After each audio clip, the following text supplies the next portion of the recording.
Hello friends, welcome to our channel. ఈరోజు వీడియోలో అరటికాయ ఫ్రైని సింపుల్గా ఎలా తయారు చేసుకోవాలి చూపిస్తున్నానండి. చాలా చాలా టేస్టీగా ఉంటుంది. అన్నంలోకైనా, మనకి చపాతీలోకైనా, రసంలో సైడ్ డిష్గా కూడా చాలా చాలా టేస్టీగా ఉంటుందండి. మరి అరటికాయ ఫ్రైని ఎలా ప్రిపేర్ చేసుకోవాలి చూసేయండి. ఇక్కడ నేను ముందుగా మసాలాను ప్రిపేర్ చేసి పెట్టుకుంటున్నానండి. మనం ముందుగా మిక్సీ జార్ తీసుకొని 1 టేబుల్ స్పూన్ పుట్నాల పప్పు, అలాగే 1 టేబుల్ స్పూన్ వేయించి పెట్టుకున్న నువ్వులు, 6 లేదా 7 ఎండుమిర్చి ముక్కలు, అలాగే ఒక 5, 6 కొబ్బరి ముక్కలు, ఒక 4, 5 వెల్లుల్లి రిబ్బలు, హాఫ్ టేబుల్ స్పూన్ జీలకర్ర, రుచికి సరిపడ సాల్ట్ వేసుకొని మనం కోర్సుగా బ్లెండ్ చేసుకోవాలండి. ఇక్కడ మనకి పచ్చి కొబ్బరి లేదా ఎండు కొబ్బరి ఏది ఉన్నా కూడా వాడేసుకోవచ్చండి. ఇలా మనం కోర్సుగా బ్లెండ్ చేసేసుకొని పక్కన పెట్టుకోవాలి. అలాగే ఒక కప్పు నిండా వాటర్ తీసుకొని కొంచెం సాల్ట్ని వేసేసుకొని మనం పక్కన పెట్టుకోవాలండి. నేను ఇక్కడ 4 అరటిపళ్ళను శుభ్రంగా వాష్ చేసుకున్నానండి. ఇలా వాష్ చేసుకున్న తర్వాత మనం సైడ్కి కట్ చేసుకొని ముక్కలుగా కట్ చేసుకోవాలండి. ఇలా మనం మధ్యలోకి ఘాట్లు పెట్టేసుకుంటే మనకి తోలు అనేది చాలా ఈజీగా వచ్చేస్తుందండి. మనం అరటికాయ ముక్కల్ని ఆలుగడ్డ ముక్కల్లాగా చిన్న చిన్నగా కట్ చేసుకోవాలి. అప్పుడే మనకి అరటికాయ వేపుడు చాలా చాలా టేస్టీగా ఉంటుందండి. అన్నంలోకైనా, చపాతీలోకైనా చాలా చాలా రుచిగా ఉంటుంది. ఇప్పుడు ఇలా చిన్న చిన్న ముక్కలుగా కట్ చేసుకొని మనం పక్కన పెట్టుకున్న సాల్ట్ వాటర్లోకి వేయడం వలన మనకి ముక్కలు త్వరగా కలర్ చేంజ్ అవ్వకుండా అలాగే ఉంటుందండి. అలాగే మిగతా అరటి పండ్లను కూడా ఇలా చిన్న ముక్కలుగా కట్ చేసుకొని వాటర్లోకి వేసేసుకొని పక్కన పెట్టుకోవాలి.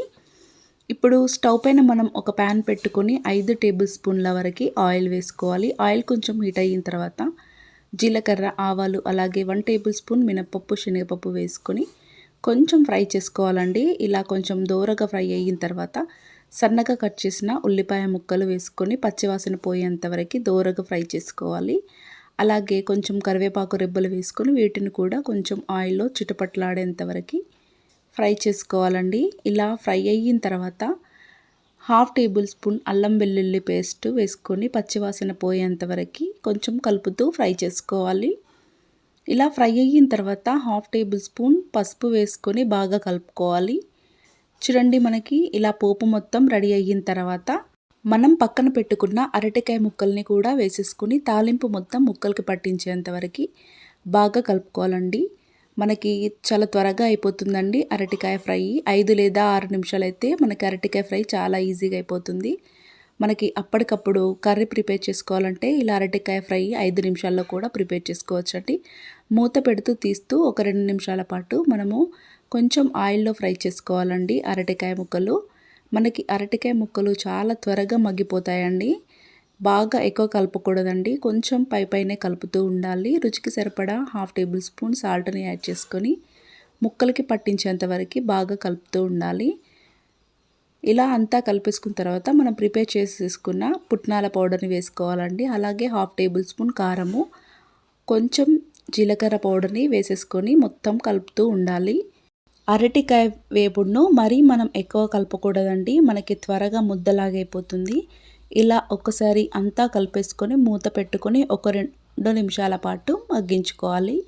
చూడండి, ఒక 2 నిమిషాల తర్వాత సన్నగా కట్ చేసుకున్న కొత్తిమీరని వేసుకొని ఒకసారి పైనే మనం ఇలా చక్కగా కలుపుకోవాలండి. చాలా చాలా రుచిగా ఉంటుంది, చాలా టేస్టీగా ఉంటుందండి. ఒక్కసారి అరటికాయ వేపుడు లేదా అరటికాయ ఫ్రైని ట్రై చేయండి. చూడండి, మనకి పీస్ కూడా చక్కగా ఉడికిందండి. ఇలా అంతా కలిపేసేసుకొని మరొకసారి ఇలా మూత పెట్టుకొని 1 నిమిషం పాటు దగ్గరకు వచ్చేంత వరకు మగ్గించుకోవాలి. చూడండి, మనకి కరకరలాడే అరటికాయ వేపుడు రెడీ అయింది. ఇప్పుడు స్టవ్ ఆఫ్ చేసుకొని సర్వింగ్ ప్లేట్లోకి సర్వ్ చేసుకోవాలి. మనకి చారులోకి సైడ్ డిష్గా కానీ, పప్పులోకైనా కానీ సైడ్ డిష్కి చాలా చాలా టేస్టీగా ఉంటుందండి. ఒక్కసారి ఈ విధంగా తప్పకుండా ట్రై చేయండి, చాలా చాలా రుచిగా ఉంటుంది. అలాగే నా ఛానల్ని కనుక ఫస్ట్ టైం విజిట్ చేసినట్టయితే ఒక లైక్ చేయండి, అలాగే షేర్ చేయండి. మరిన్ని రెసిపీస్ కోసం ప్లీజ్ నా ఛానల్ని తప్పకుండా సబ్స్క్రైబ్ చేసుకోండి. Thanks for watching.